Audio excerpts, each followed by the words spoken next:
దేవుని గ్రంథమైన పరిశుద్ధ గ్రంథములో నుండి, బైబిల్లో నుండి అపోస్తలుల కార్యముల గ్రంథం 17వ అధ్యాయము 29వ వచనాన్ని నేను చదువుతూ ఉన్నాను. అపోస్తలుల కార్యముల గ్రంథం 17వ అధ్యాయం 29వ వచనం.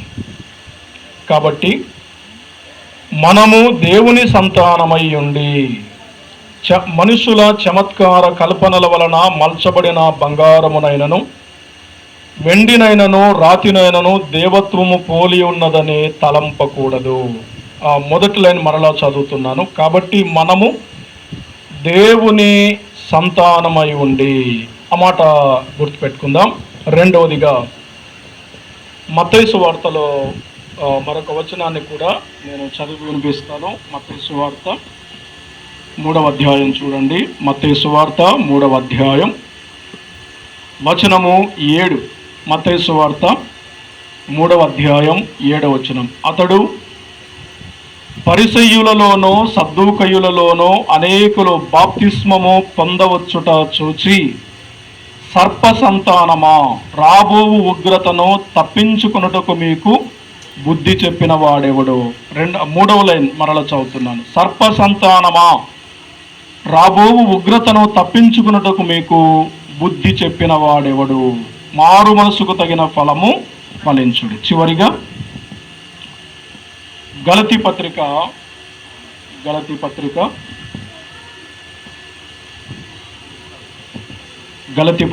3వ అధ్యాయం 29వ వచనం. గలతీ పత్రిక అపోస్తుడైన పౌలు గలతీలకు రాసిన పత్రిక 3వ అధ్యాయము 29వ వచనం. మీరు క్రీస్తు సంబంధులైతే ఆ పక్షమందు అబ్రహాము యొక్క సంతానమై ఉండి వాగ్దాన ప్రకారము వారసులై ఉన్నారు. అబ్రహాము యొక్క సంతానమై ఉండి వాగ్దాన ప్రకారము వారసులై ఉన్నారు.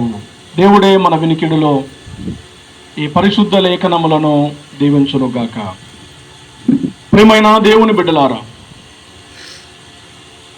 దేవుని గ్రంథమైన బైబిల్ గ్రంథంలో, పరిశుద్ధ గ్రంథంలో కేవలం 3 వచనాలను మాత్రమే మనము చదువుకున్నాం.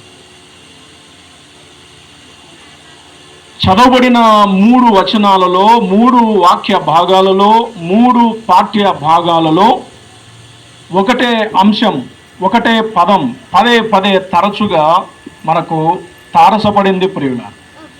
అదేంటంటే సంతానము, సంతానము, సంతానము అన్నటువంటి ఒకే పదం 3 వచనాలలో మనము గమనిస్తూ వచ్చాం.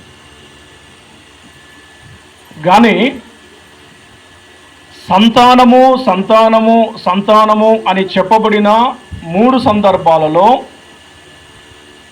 సంతానము అనే పదము కంటే ముందు మరొక పదము కూడా దేవుడు అక్కడ జోడించాడు. అదేంటంటే, ఒకటి అపోస్తలుల కార్యములు 17వ అధ్యాయంలో ఒకరి సంతానము అని దేవుడు జ్ఞాపకం చేశాడు. ఎవరి సంతానము అంటే దేవుని సంతానము అన్నాడు. దేవుని సంతానము. మత్తయి సువార్త 3వ అధ్యాయంలో ఏ సంతానము అన్నాడు అంటే అక్కడ సర్ప సంతానము అన్నాడు. ఒకటి ఎవరి సంతానము? దేవుని సంతానం. రెండవదిగా ఏ సంతానము అంటే సర్ప సంతానం, సర్ప సంతానము అన్నాడు. మూడవదిగా గలతీ పత్రిక 3వ అధ్యాయంలో ఇందాక మనం చదివిన లేఖన భాగాల్లో రాయబడిన సంతానము ఎవరి సంతానము అంటే అబ్రహాము యొక్క సంతానము. అర్థమైందా?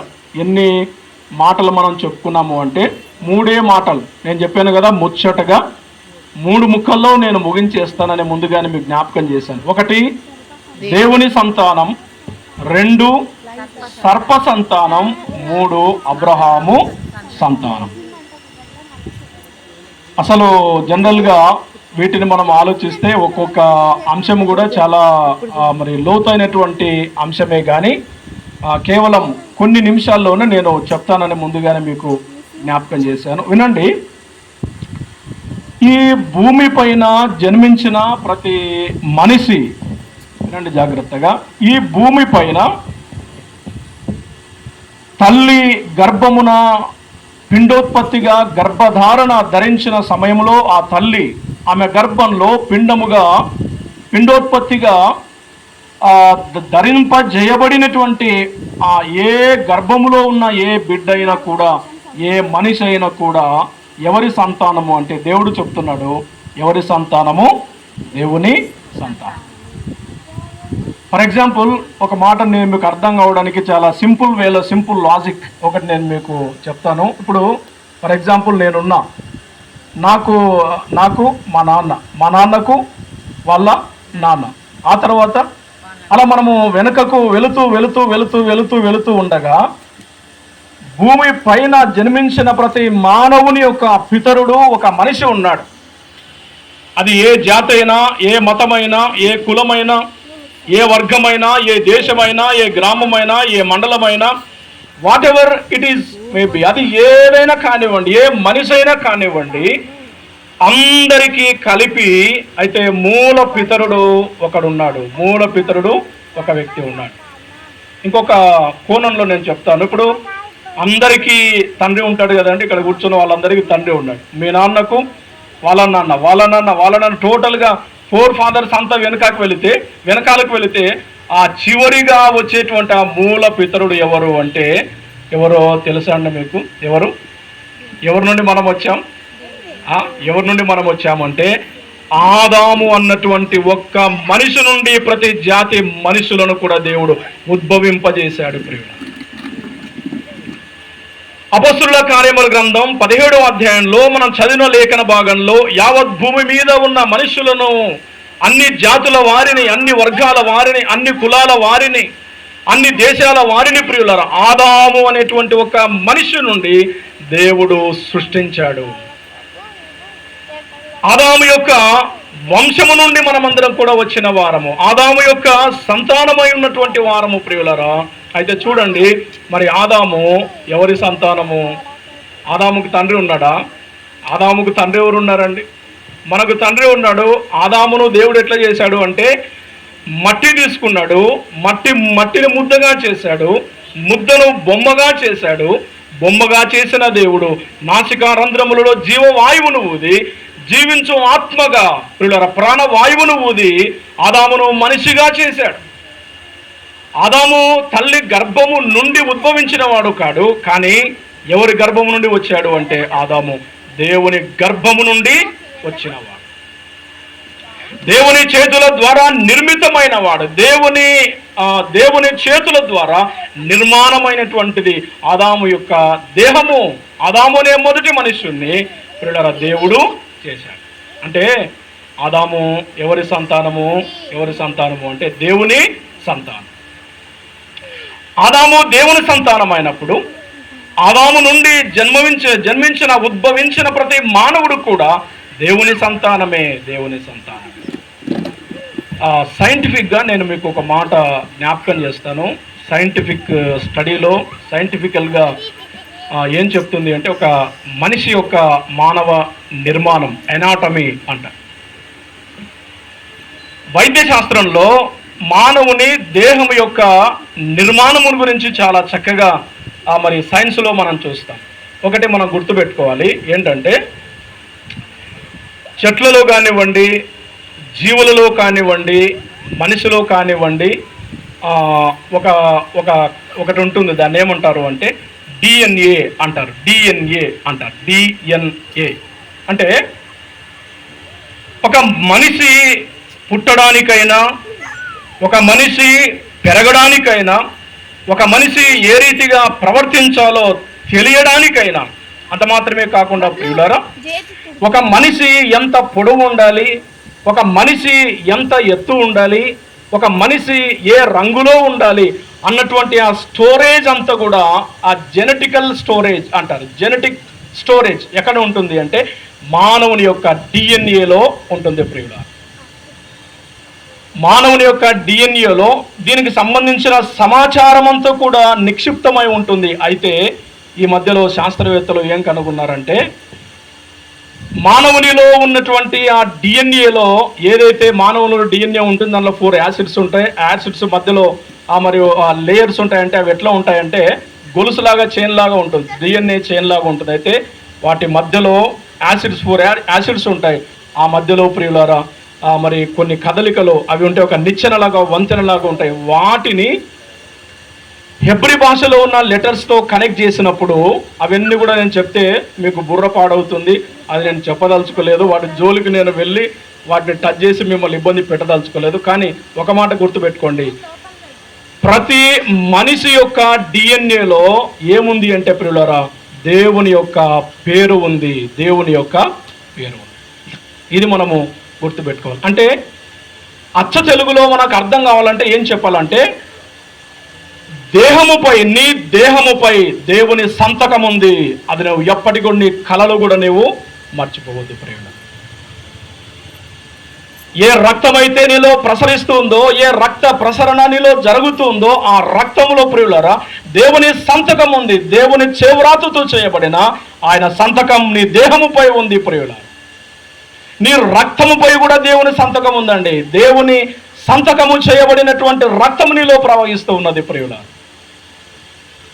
నీవు ధరించుకున్న మానవ దేహం, ఏ చేతులైతే నీవు కలిగి ఉన్నావో, ఏ కాళ్ళనైతే నీవు కలిగి ఉన్నావో, ఏ కళ్ళనైతే నీవు కలిగి ఉన్నావో, ఏ బాడీ అయితే నీవు కలిగి ఉన్నావో, నీ బాడీ పైన దేవుని సంతకం ఉంది ప్రియులారా. అది నీకు తెలియకపోవచ్చు, కానీ తెలుసుకో. దేవుని హస్తములతో నిర్మాణమైన మానవ దేహ నిర్మాణం ప్రియులారా, అది దేవునితో సంతకము చేయబడిన నిర్మాణం. నీ దేహం సామాన్యమైనది కాదు. It is valuable, it is precious ప్రియులారా. ఎప్పటికైనా మానవులు ఏమంటారంటే, మనం ఏమంటామంటే, మన జీవితాన్ని చాలా మనం తక్కువగా అంచనా వేసుకుంటామండి. ఏముందులే ఈ జీవితం, ఏముందులే ఇది పనికిరాని జీవితము, నా జీవితం వల్ల ఎవరికి ప్రయోజనం, నా జీవితం వల్ల ఎవరికి అసలు నాకే వద్దు, ఈ జీవితం వద్దు అనుకునేటువంటి వారు ఉన్నారు. కానీ ఇప్పుడు ఆలోచన చేయండి, ఈ జీవితం 60-70 సంవత్సరాల ఈ జీవితం ప్రశస్తమైన జీవితం. భూమి పైన మీరు నడయాడండి అని దేవుడు చెప్పాడు. భూమి పైన మీరు తిరుగులాడండి అని చెప్పాడు. దేవుడిచ్చిన కాలంలో మీరు జీవించండి అని చెప్పాడు ప్రియులారా. చిన్న చిన్న కష్టాలకు, చిన్న చిన్న నష్టాలకు, చిన్న చిన్న శ్రమలకు, చిన్న చిన్న నిందలకు, చిన్న చిన్న ఆటంకాలకు, చిన్న చిన్న రోగాలకు, చిన్న చిన్న అభ్యంతరాలకు ప్రియులారా జీవితాన్ని చాలించి వెళ్ళిపోయేటువంటి వారు ఎంతమంది ఉన్నారు. కానీ నీ జీవిత విలువ ఏంటో నువ్వు తెలుసుకో. Know your value of life ప్రియులారా. నీ జీవితం యొక్క విలువను నీవు తెలుసుకోవాలి. దేవుడు నీకు ఇచ్చిన దేహం యొక్క విలువను నీవు గుర్తించాలి. ప్రియులారా చూడండి, ఒక మాట ఏమంటారు అంటే, ఒక మనిషి ఏదైనా మేలు చేసినప్పుడు దైవాంశ సంభూతుడు అంటారు. దైవాంశ సంభూతుడు అంటే దైవికమైన అంశ కలిగిన మానవుడు. అంటే దేవుని అంశ మనలో ఉంది ప్రియులారా. దేవుని అంశ మనలో ఉందండి. దేవుని జీన్స్ అనేటువంటిది, దేవుని యొక్క అంశ అనేటువంటిది దేవుడు ప్రియులారా మనకిచ్చాడు. అందుకోసమే మనమందరం కూడా దైవ మానవులం అంటే ప్రియులారా చూడండి, దేవుని సంతానం అన్నటువంటి సత్యాన్ని మనము గుర్తుపెట్టుకోవాలి.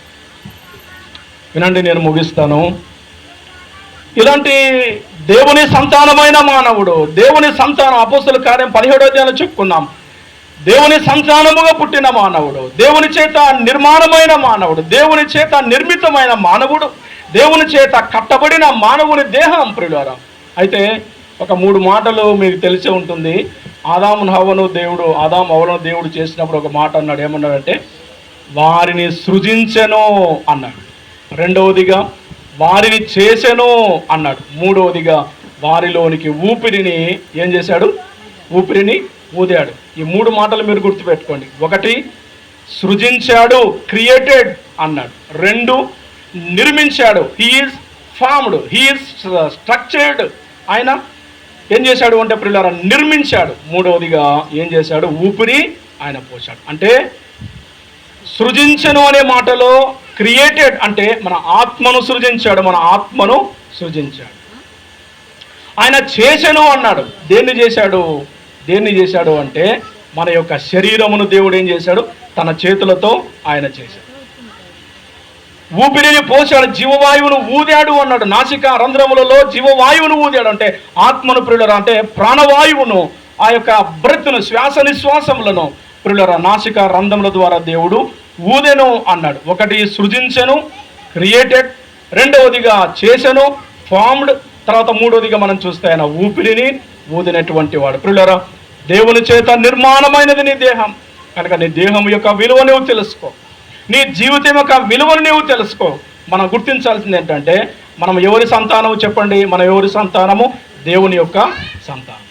సరే, దేవుని సంతానమే కానీ మత్తయి సువార్త 3వ అధ్యాయంలో బాప్తిస్మం ఇచ్చే యోహాను అన్నాడు, ఏమన్నాడంటే సర్ప సంతానమా. ఏమండి, దేవుని సంతానమే కానీ ఎవరి సంతానం అయినామంట? ఎవరి సంతానం అంటే సర్ప సంతానం. ఎవరు సర్పం? ఎవరు? ఆది సర్పం, ఘట సర్పం, అపవాది. మనము దేవుని సంతానమే కానీ ఏమైపోయాము? ఎవరి సంతానం అయిపోయాం? సర్ప సంతానముగా మారిపోయాం. ఎప్పుడు జరిగింది? ఆదాము ఎప్పుడైతే తినవద్దు అనేటువంటి పండును, దేవుడు చెప్పిన పండును తిన్నాడో, హవ్వ ఆదాము ఎప్పుడైతే పండు తిన్నారో వారిద్దరు కూడా ఎవరి సంతానమైనారు? సర్ప సంతానంగా మారిపోయి. ఎందుకు? దేవుని మాట వినలేదు, దేవుని మాటకు లోబడలేదు. దేవుని మాటకు లోబడి ఉంటే దేవుని సంతానమే. కానీ దేవుని మాట వినకుండా సర్పము యొక్క మాట, అపవాది మాట విన్నారు. అపవాది మాటకు లోబడ్డారు కనుక దేవుని సంతానమే. కానీ ఇప్పుడు ఆ మాటకు లోబడిన కారణమును బట్టి వారు సర్ప సంతానముగా మారిపోయారు, అపవాది పిల్లలుగా మారిపోయారు. ప్రియుల, అపవాది ఆడించినట్టుగా ఆడేటువంటి కీలుబొమ్మలుగా ఈనాడు మానవుడు తయారైపోయాడు. ప్రియుల, ఏ భేదము లేకుండా, ఏ విధమైనటువంటి ఆలోచన లేకుండా నిరాలోచనగా, ప్రియులరా, ఇష్టం వచ్చినట్టుగా ప్రవర్తించినట్లుగా మానవుడు తయారైపోయాడు కదండి. కామక్రోధ లోభ మోహమద మాత్సర్యములతో మానవుడు నిండిపోయాడు. ప్రియుల, తల్లి చెల్లి అనే భేదము లేకుండా కామముతో కళ్ళు మూసుకొని పోయినటువంటి ప్రవృత్తి, అటువంటి ప్రవర్తన మానవుని లోనికి ప్రవేశించింది అంటే కారణం ఏంటంటే వాడు సర్ప సంతానముగా మారిపోయాడు. ప్రియుల, నీవు పాపములో జీవిస్తూ ఉంటే, నీవు అతిక్రమంలో జీవిస్తూ ఉంటే, నీవు అబద్ధములలో జీవిస్తూ ఉంటే, నీవు అతిక్రమములలో జీవిస్తూ ఉంటే, నీవు మోసములో జీవిస్తూ ఉంటే, నీవు అబద్ధములలో జీవిస్తూ ఉంటే నీవు సర్ప సంతానమే కానీ నీవు దేవుని సంతానము కాదు. ప్రియులారా, వారెవరైనా కానివ్వండి, ఈ మాటలు వింటున్న దేవుని బిడ్డలారా, దేవుని ప్రియులారా, ఆలోచన చేయండి. మనము దేవుని సంతానమా లేదంటే సర్ప సంతానమా? అయితే దేవుని సంతానమే కానీ ఆదాము హవ్వలు చేసిన పాపాన్ని బట్టి ప్రియులారా మనమందరం కూడా పాపములో పడిపోయాం. రోమపత్రిక 5వ అధ్యాయం 12వ వచనంలో రాయబడి ఉంటుంది. ప్రియులారా, ఇట్లుండగా ఒక మనుషుని ద్వారా పాపం ద్వారా మరణమును లోకములోనికి ఎలాగో ప్రవేశించను అన్నాడు. ఆదాము అనబడిన ఒక మనుషుని ద్వారా లోకములోనికి పాపం ప్రవేశించింది. ఆ పాపం ద్వారా మానవుల్లోనికి మరణము కూడా లోకములో ప్రవేశించింది. అలాగైతే ఆ సర్ప సంతానమైనటువంటి మానవుణ్ణి మరలా దేవుడు ఏం చేయాలనుకున్నాడు అంటే 3వ మాట చెప్పుకున్నాం. ఆ మాట చెప్పేసి మనం ముగించుకుందాం. 1 ఏ సంతానము? 1 దేవుని సంతానం, 2 సర్ప సంతానం. మనం దేవుని సంతానమే కానీ సర్ప సంతానంగా మారిపోయాం అపవాదిని బట్టి, వాని మాటకు లోబడిన కారణాన్ని బట్టి. అయితే ఇటువంటి సర్ప సంతానమైన మానవుణ్ణి 3వ మాట చెప్పుకున్నాము. ఎవరి సంతానము అంటే అబ్రహాము సంతానం. అబ్రహాము అంటే that is nothing but, Abraham సంతానము అంటే క్రీస్తు సంతానం. చూసారా, అర్థమైందా ప్రియులర్? దేవుని సంతానమే కానీ సర్ప సంతానముగా మారిపోయాము. అబ్సల్యూట్లీ మనము సర్ప సంతానంగా మారిపోయాం. అపవాదికి మనం లోబడ్డాం, అపవాది మార్గంలో నడుస్తున్నాం, వాడు చెప్పినట్టుగా మనము ప్రవర్తిస్తున్నాం. మన ప్రవృత్తి అదే ప్రియులారా, మన ప్రవర్తన అదే. అయితే అది మార్చడానికి సర్ప సంతానమైన మనల్ని మరలా దేవుని సంతానముగా చేయడానికి ప్రియులారా పరలోకమందు ఉన్నటువంటి దేవుడే, ఆ పరలోకమందున్నటువంటి కోటాను కోట్ల దూతల చేత నిరంతరము ఆరాధించబడుతున్న సర్వశక్తిమంతుడైన దేవుడు, ప్రియులారా సర్వాధికారి అయినటువంటి దేవుడైన యేసుక్రీస్తు ప్రభు నరుడిగా మానవునిగా ఈ లోకానికి ఆయన దిగి వచ్చాడు. దైవ మానవుడైన దేవుడు ప్రియులారా పాపము లేనివాడు, అతిక్రమం లేనివాడు, కామ క్రోధ లోభ మోహ మద మాత్సర్యములు లేనటువంటి యేసుక్రీస్తు ప్రభు పరిశుద్ధుడు ఈ లోకానికి వచ్చాడు. కన్య మరియ గర్భమును జన్మించాడు. పాపము లేనివాడుగా ఉన్నాడు, పాపము లేనివాడుగా జీవించాడు. నాలో పాపమున్నదని మీలో ఎవడైనా స్థాపించగలడా, ఎవడైనా నిరూపించగలడని లోకానికి సవాల్ చేసిన వాడు యేసుక్రీస్తు ప్రభు అండి ప్రియులారా. ఆయనలో ఏ పాపము కూడా లేదు ప్రియులారా. ఆయన కంటిలో పాపము లేదు, ఆయన మాటలో పాపము లేదు, ఆయన చేతుల్లో పాపము లేదు, ఆయన కాళ్ళలో పాపము లేదు, ఆయన వీపులో పాపము లేదు, ఆయన హృదయంలో పాపము లేదు. పాపము లేని పావనుడైన, పాపము లేని పరమాత్ముడైన యేసుక్రీస్తు ప్రభు వారు దేవుడే దైవ మానవుడిగా మన పాప పరిహారము కొరకై ఈ లోకమునకు ప్రియులారా మానవునిగా ఆయన దిగి వచ్చాడు. కల్వరిలో ప్రియులారా అన్యాయమైన తీర్పు నొందిన వాడే కల్వరిలో నీ కొరకు నా కొరకు ఆయన వ్రేలాడి ప్రియులారా తన ప్రాణమునైనా సమర్పించాడు.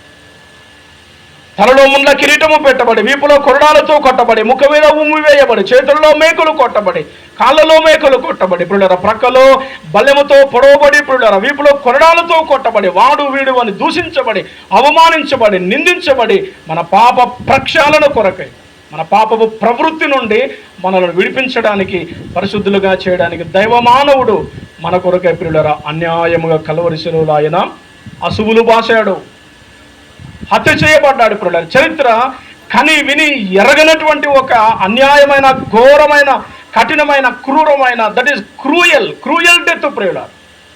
సైంటిఫికల్గా యేసు ప్రభు ఆయన అనుభవించిన మరణం అది సైంటిఫిక్ డెత్ ప్రియులారా. అసలు సైన్స్కు అందనటువంటి మరణం ఆయన అనుభవించాడు.